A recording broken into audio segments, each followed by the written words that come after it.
बहुत बहुत नमस्कार आप सबका। देखो पटवारी एक है चक्षु प्रकाशन किताब, तब तक इसको मंगा लीजिए। मध्य प्रदेश कर्मचारी चयन मंडल भोपाल द्वारा आयोजित है। समूह 2 समूह 4 के लिए परीक्षा है। इसमें सहायक संपरीक्षक, सहायक जनसंपर्क अधिकारी, सहायक नगर निवेश, सहायक राजस्व अधिकारी, सहायक अग्निशम अधिकारी और समकक्ष पद।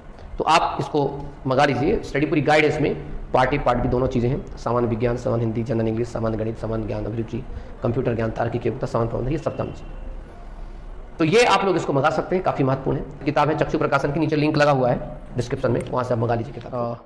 चर्चा कॉमन मिस्टेक्स की। आप लोगों की आखिरी डेट है फॉर्म भरने की, और फॉर्म भर दीजिएगा जैसे तैसे जो भी हो, चाहे मिस्टेक के साथ भरो चाहे जो भी भरो, लेकिन उसके बाद 30 तक उसको एडिट जरूर कर लीजिएगा, है ना। 30 तक एडिट करने का मतलब यह है कि कुछ खास चीज़ें आपको दिमाग में रखनी है कि हमें एडिट कैसे करना, कौन सी चीज़ों को एडिट करके चलना है। लेकिन उसके पहले मैं आपको थोड़ा सा चर्चा करूँगा। पहले थोड़ा सा चर्चा कर लें एक एनसीसी का जो सीईडी पोस्ट प्रेफरेंस, बहुत इंपॉर्टेंट चीज़ें हैं जो आज बताना है, कोई बता ही नहीं पा रहा है, ठीक है, और बच्चे बहुत परेशान हैं। और 30 तारीख के बाद आपकी कुछ नहीं सुनी जाएगी, क्योंकि 25 तारीख से आपके फॉर्म भरे जाएंगे शायद अपने दूसरे अपना वन रक्षा का तमाम चीज़ों का। तो कॉमन मिस्टेक्स क्या है चर्चा करेंगे उससे। समग्र राइटिंग स्पेलिंग तो थोड़ा से स्टार्ट करते हैं, थोड़ा सा चर्चा करेंगे, जानने का प्रयास करेंगे क्या है हमारे लिए क्या नहीं है, एनसीसी सर्टिफिकेट क्या है, पोस्ट प्रेफरेंसेस क्या है। प्लीज इसको ध्यान रखना, कुछ गलतियां मत करना, जीवन नहीं तो बर्बाद होने सकता है। डॉक्यूमेंट से समझ आज महत्वपूर्ण बातें करेंगे हम लोग। पटवारी टारगेट हमारा जो है वो है सबसे पहले एनसीसी को लेकर के। तो बहुत सारे छात्र परेशान है कि एनसीसी का गुरुदेव सी और डी सर्टिफिकेट बोला है, जबकि एक्चुअल में जो सर्टिफिकेट होता है वो था बी और सी सर्टिफिकेट हो। तो अब हम इस पे यस क्लिक करें या नो क्लिक करें। मैं आपको साफ साफ बता दूं, ये ऐसा कुछ होता ही नहीं है, उनसे मिस्टेक हुई है, उन लोग टाइपिंग बहुत बार डिस्कस किया है। तो यहाँ पर आप एस ही करें। अगर आपके पास बी एंड सी दोनों सर्टिफिकेट तो आप यस करें, सिर्फ ए है सिर्फ बी है तो आप एस मत करें, क्योंकि सिर्फ ए और बी को कंसीडर नहीं किया जाएगा। बी और सी अगर आपके पास है तो उसको कंसीडर किया जाएगा। पहला क्वेश्चन क्लियर हो गया, ठीक है। चलिए ये क्लियर हो गया पहली बात। तो एनसीसी वाला मुद्दा कंप्लीट। आपको डॉक्यूमेंट वेरिफिकेशन नहीं भगाया जाएगा, कोई नहीं भगाएगा, परेशान मत हो, ठीक। भगाएगा तो फिर चौहान सर बैठे हैं, ठीक। आइए अब दूसरा मैटर हमारा है पोस्ट प्रेफरेंसेस का। फिर से सुन लो, ये बहुत इंपॉर्टेंट चीज मैं आपको बता रहा हूं। इस साल से आपके लिए एक नई चीज डाली गई है, नई है एकदम आपके लिए। अब आप नोटिफिकेशन को रीड करेंगे तो अब आप एक ही पोस्ट के लिए योग्य हैं। मतलब योग्य का मतलब क्या है, वैसे मान लीजिए आपने अपनी प्रेफरेंस को डाला, प्रेफरेंस टाइप से डाला आपने, समग्र विस्तार अधिकारी डाल दिया, लेबर इंस्पेक्टर डाल दिया, कुछ भी ऐसे करके डाल दिया, इसके पटवारी डाल दिया, है ना। अब मान लीजिए आपका जो नंबर है वो लेबर इंस्पेक्टर के लिए आ गया, मतलब असिस्टेंट सब इंस्पेक्टर के लिए आ गया, मतलब जैसे मैंने लेबर सब इंस्पेक्टर ले आ गया, तो लेबर सब इंस्पेक्टर के लिए आपका नंबर आ गया। अब सुना अच्छे से, अब लेबर सब इंस्पेक्टर के लिए आपका नंबर आ गया, आप कितने मार्क्स से यहाँ पहुंच गए। अब होता यह है कि आपको डॉक्यूमेंट वेरिफिकेशन में इस डिपार्टमेंट द्वारा बुलाया जाता है, और अगर आपके डॉक्यूमेंट्स पूरे सही नहीं है तो आपकी अभ्यर्थता खत्म हो जाती है, मतलब आप पटवारी की पद नहीं पाएंगे।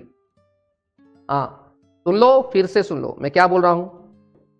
आपने पोस्ट प्रेफरेंस डाली और अब मजाक में आपने पोस्ट प्रेफरेंस डाल दिया, ना अच्छे नंबर आ गए गलती से आपके। अब अच्छे नंबर आ गए और उसका डॉक्यूमेंट आपके पास नहीं है। सुनो, बहुत गजब की बात बता रहा हूं, कोई बताएगा नहीं, बोल देंगे हाँ ये भर दो, और आपको विभाग उसके लिए बुला लेता है। आपका डॉक्यूमेंट वेरिफिकेशन होता है और आप उसमें फेल हो जाते हैं, तो आप बाकी नीचे के जो पटवारी की पोस्ट से हाथ धो बैठते हैं। ये क्यों किया गया इस साल से, उसकी एक वजह थी। आपने देखा 2017 में एक बड़ी विसंगति पैदा हुई थी कि एक बच्चे का नाम जो है इस जिले में भी है, इस जिले में भी है, इस जिले में भी, इस जिले में भी है। अब एक ही बच्चे ने 4 पोस्ट को ऑक्यूपाई कर रखा है, तो तकलीफ क्या होती है, जो 3 बच्चा बेरोजगार बैठा हुआ है एक बच्चे की वजह से। तो अब इस सिस्टम को हटा दिया गया है। इसका मतलब अगर आप मान लीजिए आप किसी भी एक पद, क्योंकि ऑलरेडी इसमें ग्रुप 2 सब ग्रुप 4 के पद डाले गए हैं, और मान लीजिए आपने टॉप पे प्रेफरेंस इनको दे दिया है, और कुछ ऐसे को दे दिया है जिसकी योग्यता कोई विशेष डिप्लोमा डिग्री मांग लिया है, और आपका चयन हो जाता चूंकि आपके नंबर 160 आ गए, गलती से आ गए, पढ़ के आ गए, जो भी आ गए, और आप यहां पर डॉक्यूमेंट वेरिफिकेशन से आते हैं और आप डॉक्यूमेंट वेरिफिकेशन में फेल हो जाते हैं, तो आपको नीचे के पदों के लिए नहीं बुलाया जाएगा। ये बात दिमाग में रखना चाहिए, पहला। दूसरा,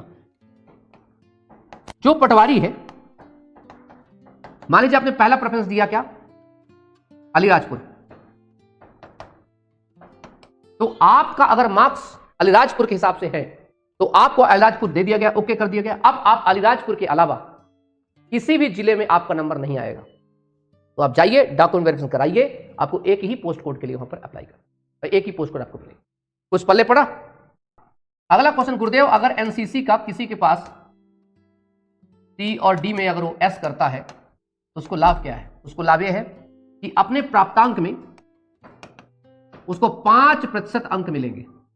बाप रे, मान लीजिए 200 में उसको 10 नंबर उसको एक्स्ट्रा दिया जा रहा है, अगर 200 में कोई व्यक्ति 160 नंबर आता है तो उस पे प्लस आप जो है 5% लगा लीजिए इस प्राप्तांक का। तो बड़ा फायदा है एनसीसी का। यहां जहां एक एक पॉइंट से कुछ लोग बाहर हो जाते हैं, तो फिर तो ऐसे जितने भी छात्र जिनके पास एनसीसी का सर्टिफिकेट, तो 5 नंबर अपने प्राप्तांक पर आपको मिलेगा। यहां तक बात क्लियर हो गई? अरे पता है डी नहीं होता है, तभी तो आपको बोले कि बी और सी आपके पास है तो डी वाले में क्लिक कर देना, कोई दिक्कत नहीं होगी आपको। क्लियर? ओके। जहां विज्ञान में स्नातक मांगा वहां इंजीनियरिंग वाले क्यों नहीं कर सकते भाई? इंजीनियरिंग साइंस एंड टेक्नोलॉजी के अंतर्गत ही आती है मेरे बच्चे, टेंशन ना लो। विज्ञान वाले ही शामिल कराते हैं। इंजीनियरिंग करने के बाद भी अगर आपको ये नहीं पता चला कि आप साइंस के विद्यार्थी हो तो काहे कि तुम्हारी इंजीनियरिंग। चलिए कोई क्वेश्चन आप लोगों का और फिर मैं चलूं। सर बीसीए वाले कला, अरे बिल्कुल भर सकते हैं। तुम लोग ये नहीं समझ में आ रहा कि तुम लोग बीसीए वाले हो तो तुम भी तो साइंस वाले हो बेटा। साइंस एंड टेक्नोलॉजी नाम की कोई चीज होती है, कंप्यूटर टेक्नोलॉजी कोई नाम चीज होती है। सर एमपी पुलिस अभी नहीं, एमपी पुलिस का भी रुको बेटा, थोड़ा सा एमपी पुलिस का पेपर जो है कोर्ट केस क्लियर हो जाने दो, उसके बाद फिर एमपी पुलिस जरूर आएगी, जल्दी आएगी। सर बीसीए वाले वाणिज्य कला विज्ञान बिल्कुल कर सकते हैं। बीएससी एजीबी साइंस में आएगा, बिल्कुल आएगा। इसे बता दूं, इंजीनियरिंग के छात्र साइंस में आएंगे। बीएसबी पे जिन लोगों ने बीएससी कंप्यूटर साइंस पूरे साइंस में आएंगे। बीसीए जो कर रखे हैं बैचलर कंप्यूटर पे वो भी साइंस में आएंगे, टेंशन बिल्कुल मत हो। एग्रीकल्चर वाले बीएससी कर वो भी साइंस में आएंगे, ठीक है। आप लोग इतना परेशान मत हुआ करो, सब साइंस में ही आएंगे, ठीक है। सारे साइंस के ही विषय होते हैं, साइंस से ही इनका जो है उत्पत्ति होती है, तो परेशान होने की आवश्यकता बिल्कुल भी नहीं, ठीक है। तो ये 3 चीजें, आबकारी फिजिकल अभी नहीं है, टेंशन नहीं लेने का। अच्छा, अब एक क्वेश्चन पूछ रहा बच्चा कि सर पोस्ट प्रेफरेंस में ऑनलाइन वाले ने गलती कर दी, तो अभी भी 30 तारीख तक आपके पास डेट है। 30 जनवरी 2023 तक आप सुधार कर सकते हैं, ये दिमाग रखिए। ऑनलाइन वाले ने गलती की है तो आप आसानी से पढ़िए, अपना उठाइए तो पढ़िए।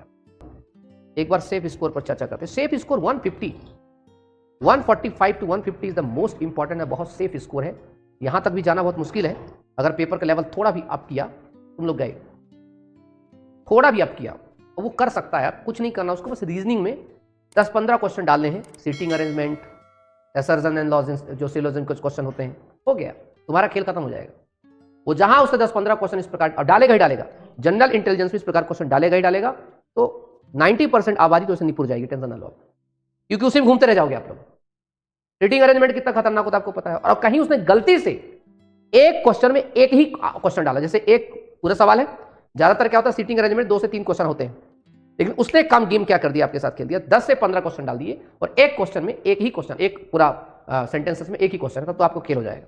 फिर तो तुम चाहे वो दुनिया के अद्भुत शिक्षक से पढ़ो, चाहे किसी निपुणता है उधर पे, तो अभी से अपने को उस लेवल की तैयारी करके चलनी है, समझ रहे ना। ये देखो कोई कि अगर उसने इंग्लिश में डबल आर्टिकल पूछ लिए तो 90% तपर गए। अगर उसने इंग्लिश में स्पॉटिंग एरर पूछ लिया तो गए। अगर उसने बहुत प्रॉपर तरीके से सिनोनिम्स और एंटोनिम्स पूछ लिया तो गए। मैं बोला ना आपको कि अंग्रेजी जो है आपको 25 नंबर की अंग्रेजी वो ले डूबेगी कब, जब आप अभी से उसको सही तरीके से नहीं पढ़ेंगे तो ले डूबेगी आपको।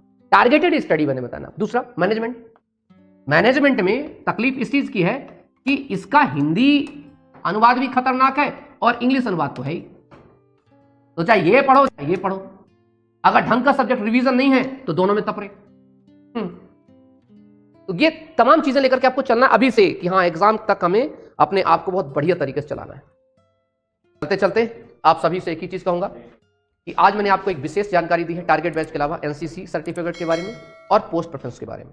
मेरी वीडियोस को देखते रहिएगा, बीच बीच में आपको तमाम चीजें मिलेंगी फिर, ठीक है। Okay, thank you so much.